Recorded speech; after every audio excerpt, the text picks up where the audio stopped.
বাড়িতে সে তো মেলা দূর, কদমতলি, হিজলা, কুসুমপুর, দাউদিয়া, হ্যার পর হলো বিরামপুর। হোক, আরিফ অত্যাচারী, ও পারে না এমন কাজ নাই।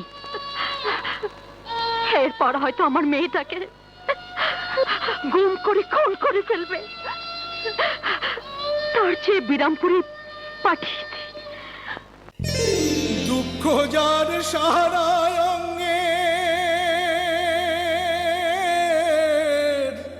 গয়না,